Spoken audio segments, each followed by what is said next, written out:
Hi, good evening, everyone. It's Stephanie Brown James with the Collective PAC, and we want to say thank you so much for joining us tonight for our Collective Power speaker series. We're going to wait just a few more minutes for folks to join on, and then we'll get started with this dynamic conversation. Thanks.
Hi, good evening, everyone. Thank you so much for joining us for what will be our final speaker series event before Election Day. And let me just say right now, because we are talking about uplifting Black men who serve, you will see my little Black man, Elijah, in the screen, because really the conversation this evening is between two dynamic gentlemen who have been able to serve their communities and be able to express their talents and skills in a number of ways in service to all of us. And so I am really just here to say hello, to introduce this final speaker series event for the Collective. And for those that are new to our speaker series, the Collective PAC is working to fix the inequalities that we have in representation of Black people in the political process and in political positions of power. Because we know that to have laws that respect our communities, we have to have lawmakers that do the same. And so tonight, we're going to have a special conversation with one such public servant who has already held a number of positions, both in the state of South Carolina as well as nationally, as a national leader with the Democratic Party. And that's Jaime Harrison. Jaime Harrison, who is running for the United States Senate out of the great state of South Carolina. Hey, Jaime. Hello, Stephanie. How are you? I'm good. How are you tonight? Oh, I'm great. Awesome. Tired, but I'm good. Yeah, listen, 6 days to go, bro. 6 days to go.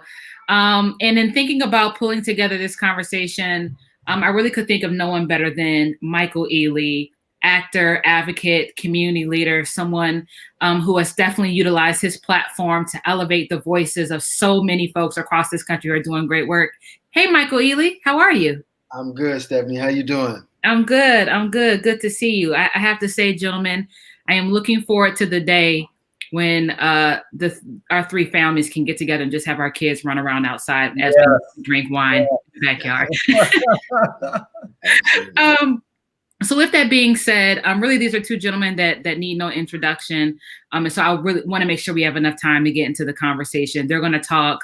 And I hope that you are able to learn something to increase your support for Jaime Harrison, who in 6 days is going to become the next senator from South Carolina. And so with that, I just want to turn it over to Michael Ealy to get the conversation started. Thank you, Stephanie. I appreciate it. Hey, Jaime. What's happening? Michael, it's good seeing you, brother. As well. Good to see you too, man. Always good to see you. I'm so happy to hear what I'm hearing coming out of your state. Why don't you just tell us a little bit of what's happening in your state right now? Man, the energy on the ground right now, Michael, is like nothing I've ever experienced. And I was here in 2008 when Barack Obama and Hillary Clinton and John Edwards and all of them were running for the nomination. So many people here are just hungry for change. We just had Common and Charlemagne the God here for a concert the other night. And I tell you, man, despite the barriers of COVID, we had over 350 cars, 1,000 people out at Benedict College, just excited, ready, because they're ready for change. And so we just broke a voting record. Over 1 million people have voted in South Carolina. The record was 500,000 as early vote. Well, we have double that, and we still got a few more days before early vote is done. So I'm excited. People are excited, and we're going to change South Carolina. I love it. I love it. Okay, so to reiterate that we're about 6 days away from one of the most obviously pivotal elections in history, and you've had kind of a remarkable journey in that you've gone from launching your campaign where nobody really knew who you were to shattering fundraising records and now being ahead in the polls. So, like, as you enter this home stretch, like, what has been your biggest takeaway from this entire campaign? You know, one of my good friends is a quote he often uses, and I love it. He said, you know, Jaime, when people count you out, this is Antoine Seawright. He said, when people count you out, you teach them that they don't know how to count. And that is the truth. You know, yes, I stepped into this thing with long odds, but you know, that's a testament to my entire life. You know, I was born to a teen mom. My mom was 16 when she had me, dropped out of high school, was raised by grandparents with a 4th grade and 8th grade education. So not only did I start behind the starting line, I started like 10 miles behind the starting line. But this is the magic of this country, man, that even despite starting that far behind, you can still win the race. And that's the approach that I had coming into this race. I knew that we had a flawed senator who was not representing the people of South Carolina, and I knew the people of South Carolina were tired of that. They were tired of being neglected. And so that's why I rolled up my sleeves and just began to work and began to build something, a grassroots movement to change this state and to bring hope back into communities. For those that don't know, Jaime's running against Senator Lindsey Graham.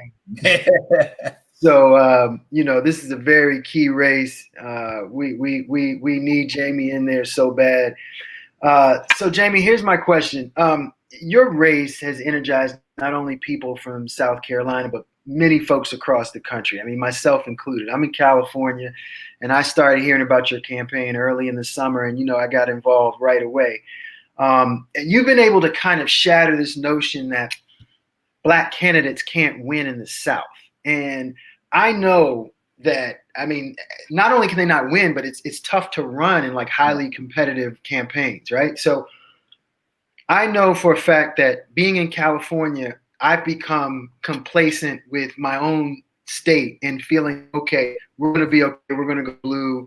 So there's like that version of complacency. And then there's an additional version of complacency that I think other people from around the country are accustomed to, which is this idea that, again, this theory that there's no way they're going to win because the South is the South and things don't change.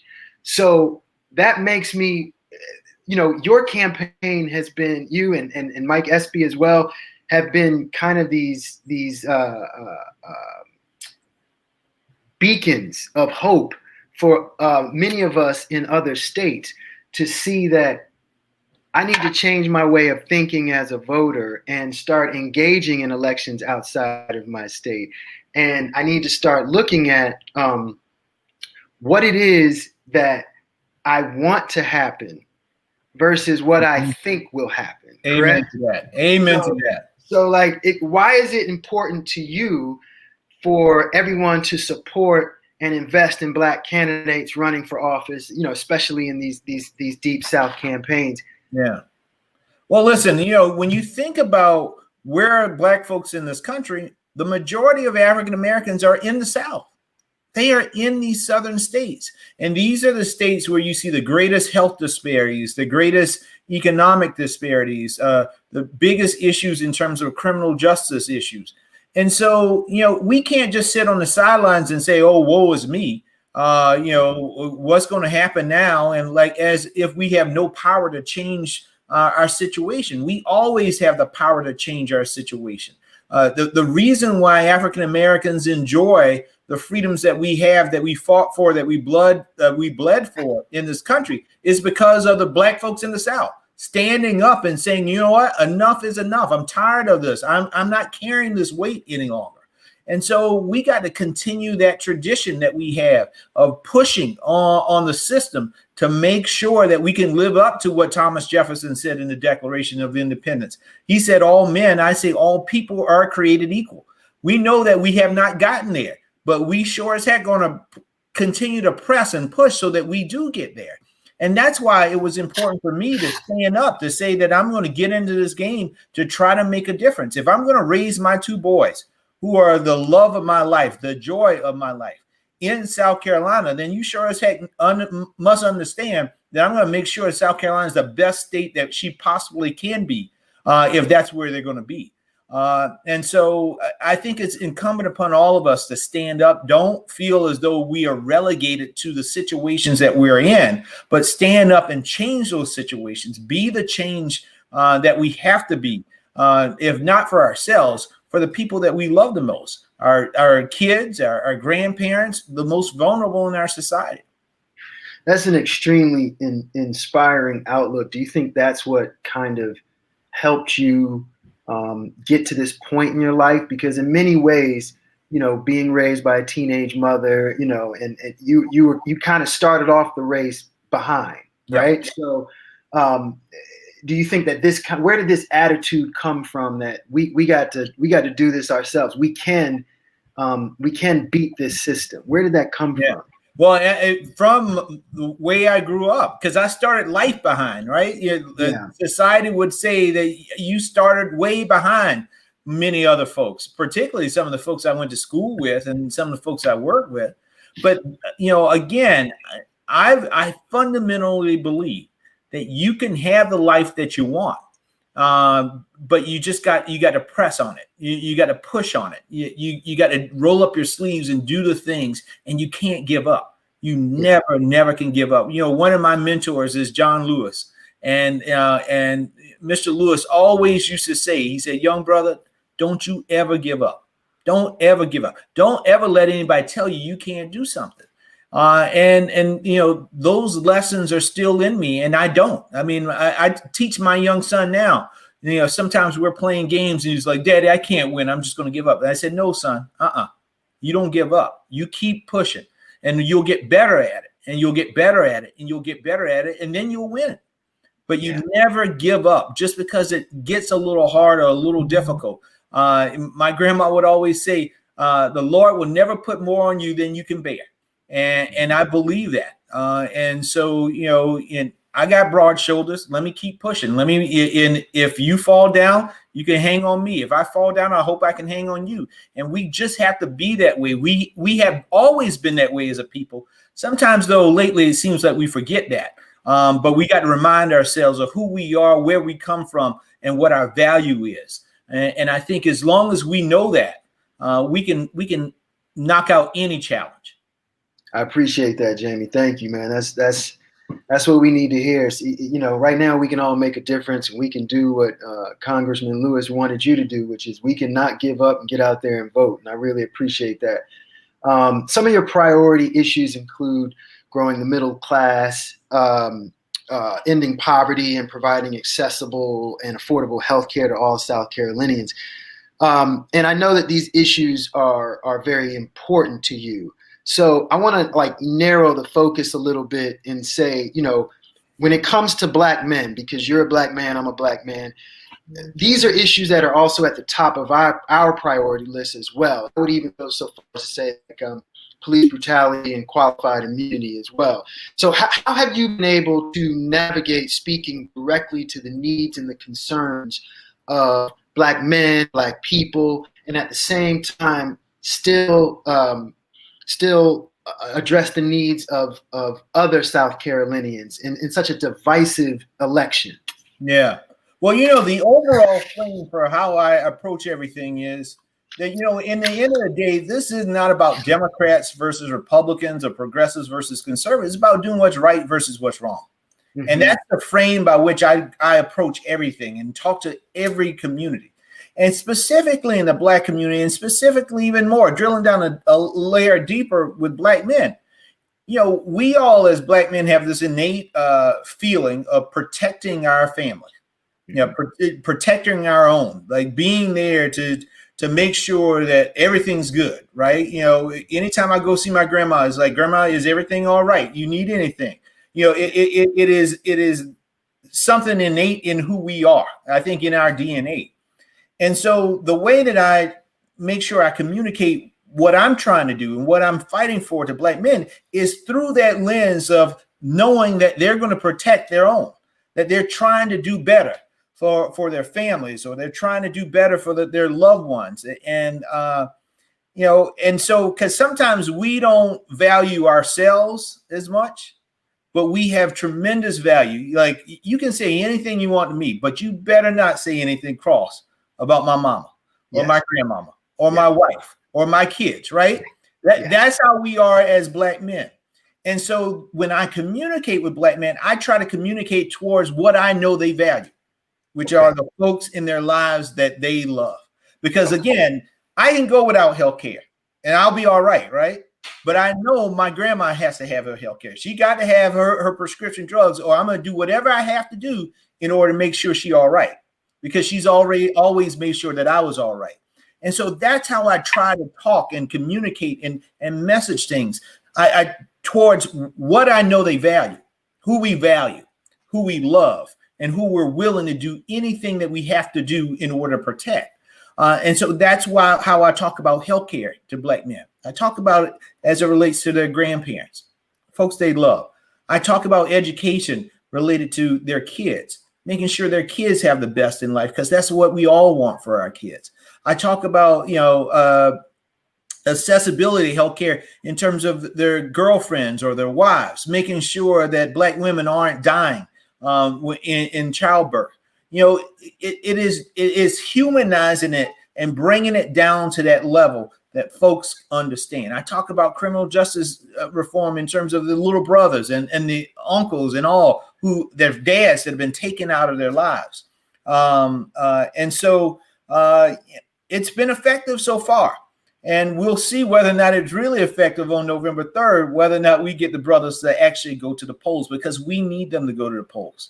We absolutely need them, because if they don't, in essence, they turn their power to protect their families. They turn their power to do better for their families to somebody else who may not share their values or share the love for their family that they do. We definitely need them to go to the polls. I mean, I think we need them to go to the polls, you know, every election.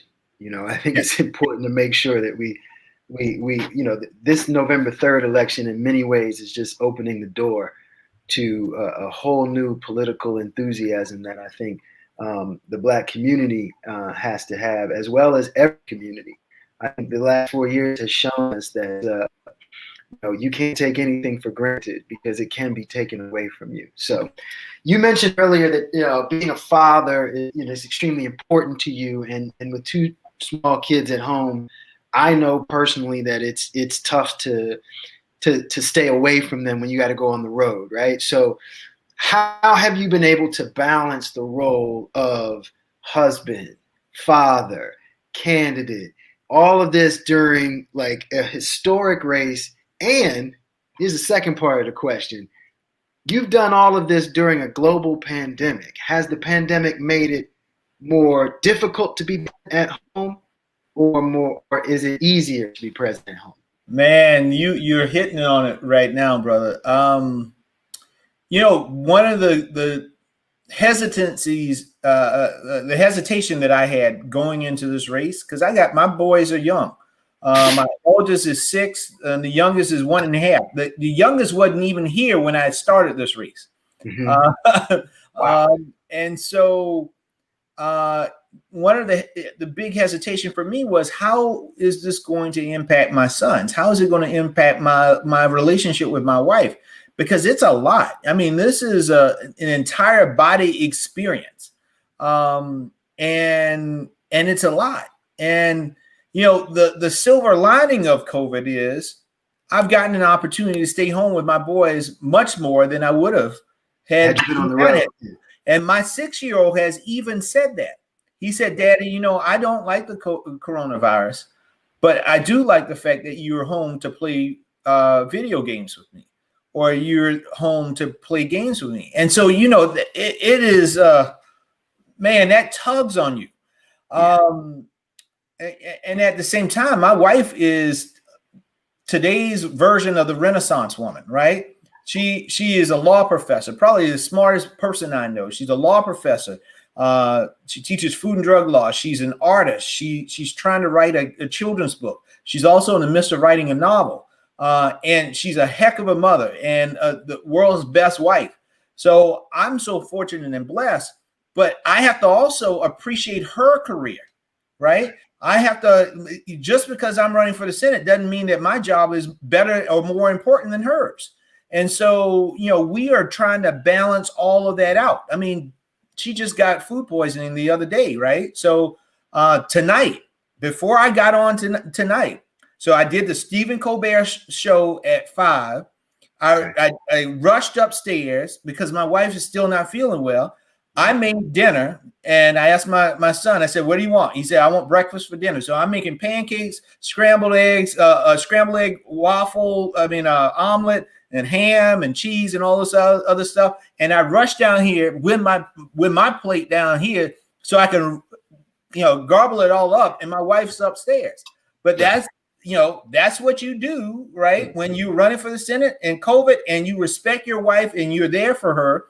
And you know, you are equal partners in this thing. You take care of each other. I mean, I made soup for her earlier. Then I came back down and did my little video. I had the baby, 1 second because he just woke up, changed his diaper. But that's what you do. And so, the one thing that I am concerned about, and I just have to figure out, and I'm being honest, I'm being open with y'all, is okay. I'm the dog that catches a car, and I'm in the United States Senate. Like, how do you balance that out? Right. My son is very excited about it. I mean, he calls himself the kid campaign manager, and he gives me lessons on, "Daddy, you need to say this about hope. This is what you need to say about hope and how you do this. And you need an ad that does this." And I said, "Okay, buddy." But, he has come up to me and said, "Daddy, if you're in the Senate, does that mean you're not going to be home?" Right? Yeah. And so, it's about balancing that out, because part of why I'm doing this is for them, making this a better world for them to live in, because I don't like where the world's going right now. I don't like where our country is going right now. And so there's going to be a lot of sacrifices, but there's a lot of juggling, but you got to find that sweet spot. And, working with my wife, I'm sure we'll find it. You got an amazing wife, because she's being extremely supportive. If you tell her she needs help with a forward for her book, if it's not me and somebody I know, I'll make that phone call. Thank you, brother. Thank you, man. That's how we got to do it. No, you making a sacrifice for us, I'm gonna make it for you. I appreciate it. Now, let me tell you something, Michael. If you know Patrick Stewart, now my wife is. I know you said that before. You know Patrick Stewart. that I can't tell you how much of an in I'll get. She Yeah. loves Star Trek and Picard, and Patrick Stewart is, if she had a crush, Earl Grey crush, and Right. who it is. She loves with Patrick Stewart. So if you ever meet him, you say, "Listen, I know a round-headed guy down in South Carolina. His wife wants to just talk with you for a second." I'll track him down. I'm gonna track him down. I'll find him some kind of way. We got to do that. Thanks, brother. She's holding it down over there, man. And I really, really love to hear you say that, she's your equal, and, you're going to do everything you can for her, despite trying to run for Senate right now. That speaks volumes about the kind of man you are. Here's a couple of rapid fire questions I wanted to hit you with. What does it mean to you to see 4 other Black candidates running for Senate in the Deep South? Man, it feels so good. There's only been 10 Black folks to ever serve in the U.S. Senate. I think there have been about 2,000 people who've served. Only 10 of them have been Black. And so, I mean, we can almost double that. I mean, because it's the 5 of us total that's running. Half of that number we can do right now, because we got Georgia, Mississippi, Louisiana, and Tennessee. Okay. And so it makes my heart beam with pride. But this is what I talk about closing the book on the Old South and seeing the emergence of this new South.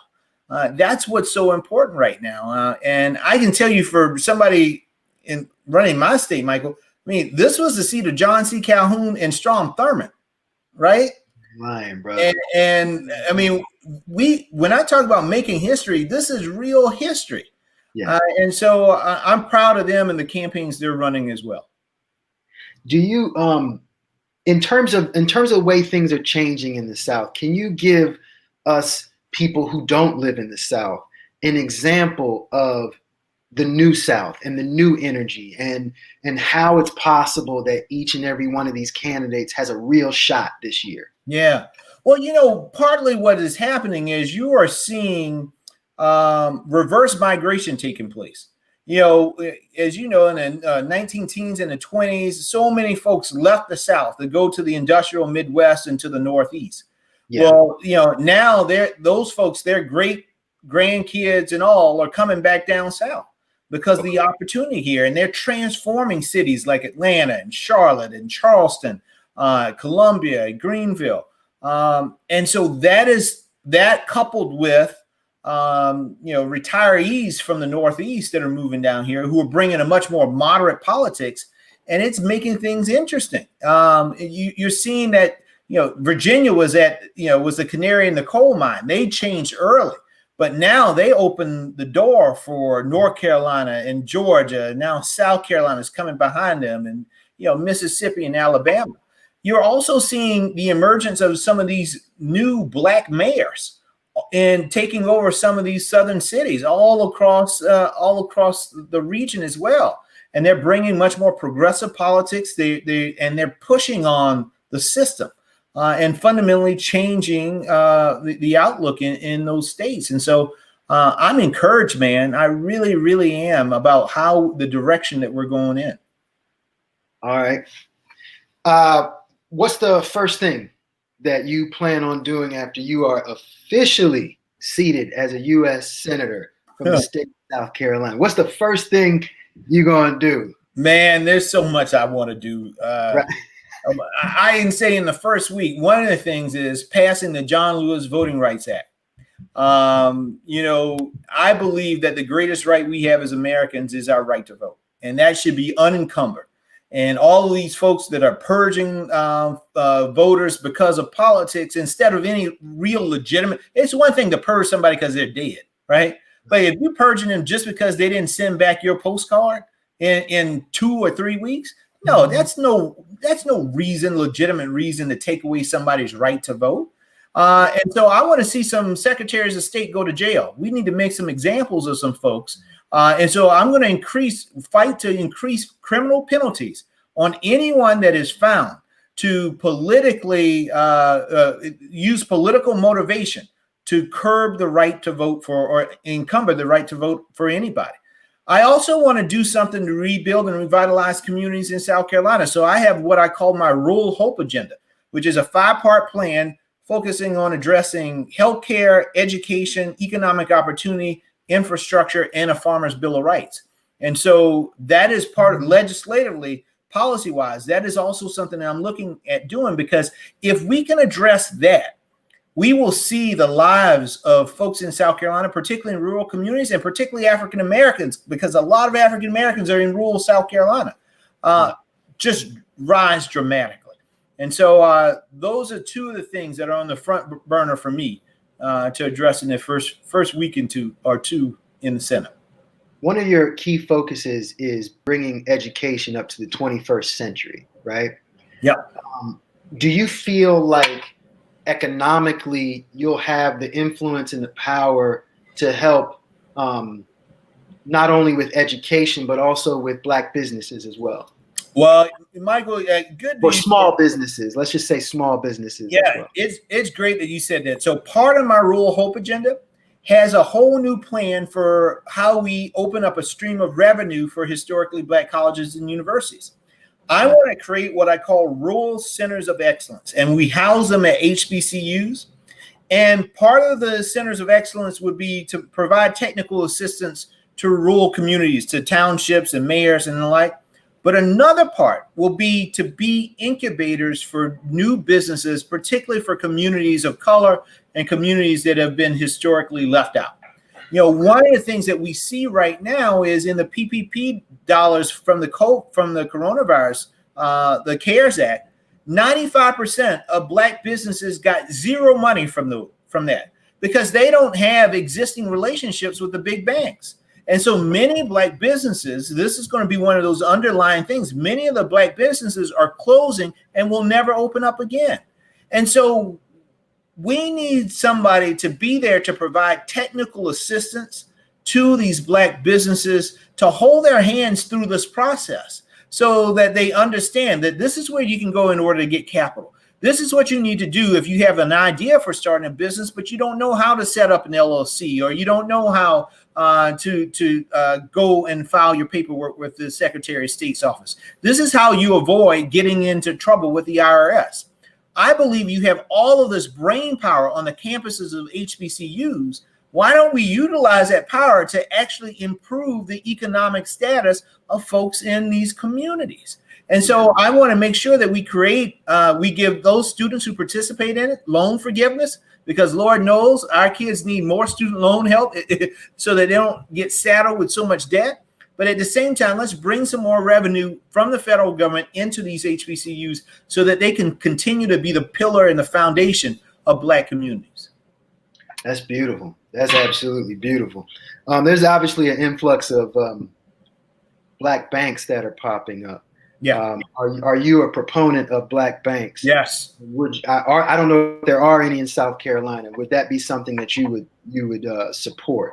Yes, we do have a Black-owned bank here in South Carolina, and I would support that. Again, it's about access to capital. That's really, really important, having a relationship with banks.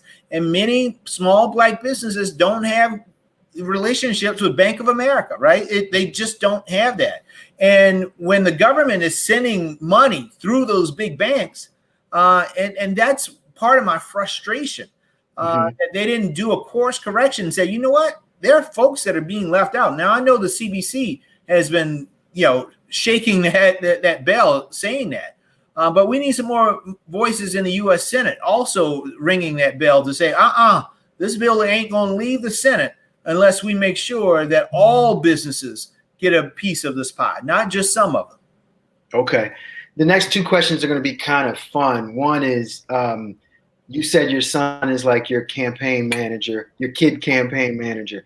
I watched you on C-SPAN completely destroy Lindsey Graham in that debate. If anybody has time to go to cspan.com and you can see that debate, or maybe it's on your website, Jaime. Yeah, it probably is. Yeah, you need to see this debate to believe this man is the truth. I promise you. Have you ever taken a gem from your son and dropped it in a debate? Well, I got one for him. So we got another debate on Friday. Okay. I Okay. got a Tuesday for him. You got one for him? We'll wait for one for him. Okay.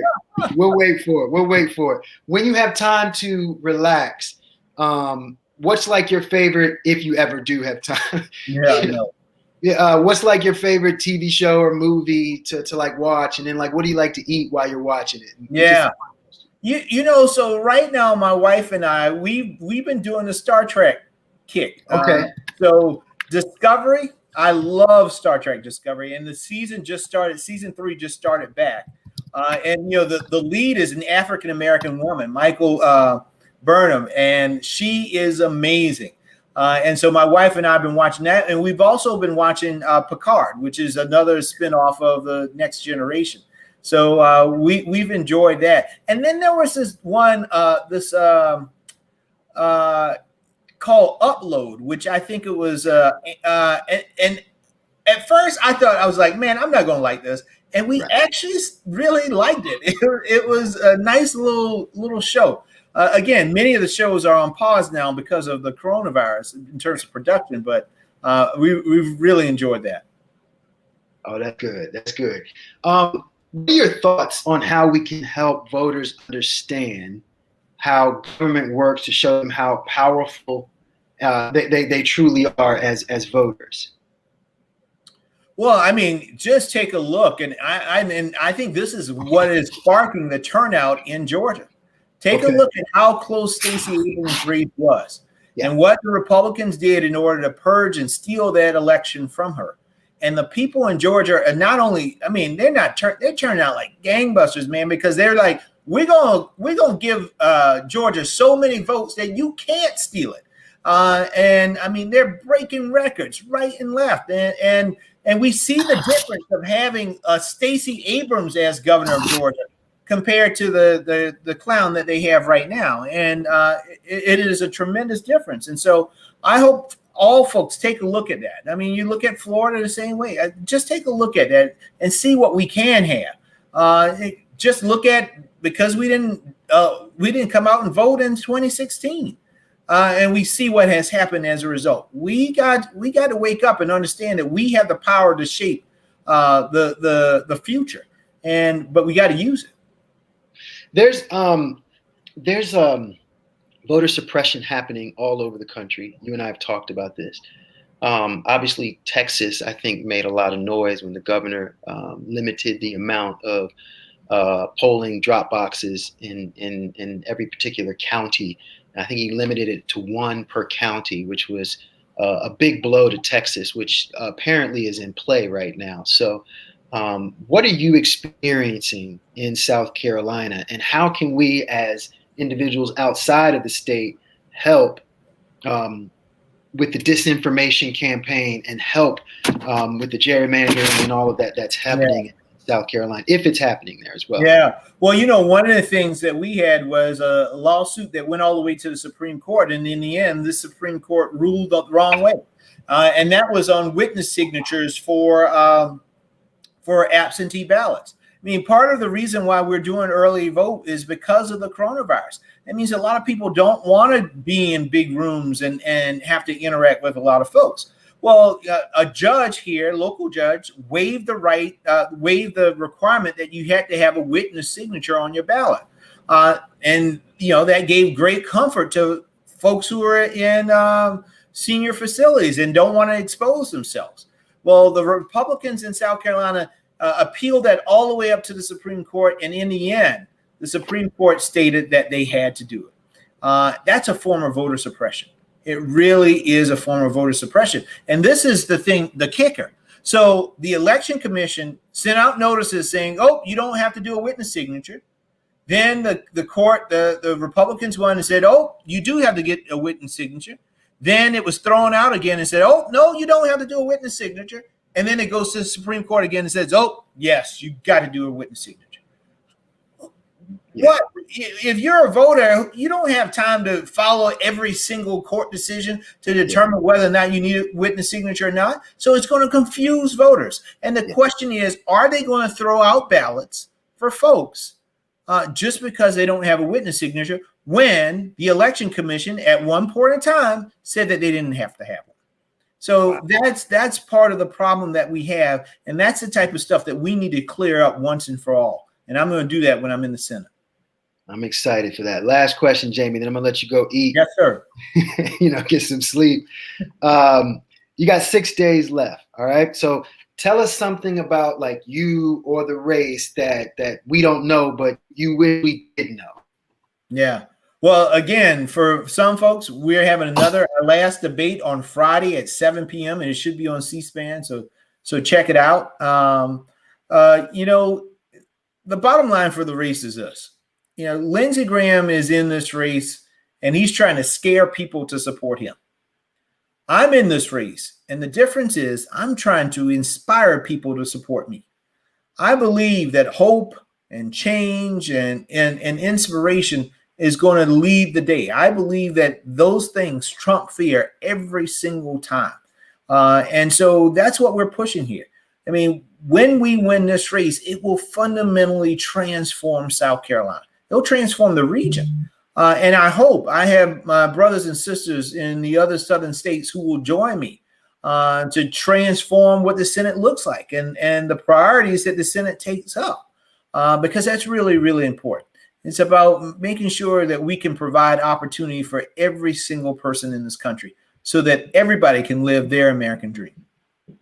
Well, Jamie, I know a lot of people who are supporting you from other states and a lot of people who really want you to win.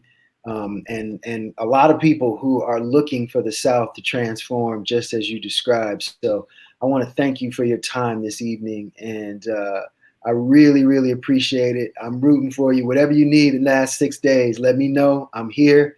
And I'll turn it back over to Stephanie now. Thank you, Michael.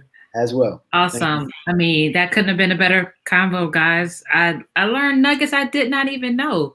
And I've known Jamie for a while now. And so that's saying a lot.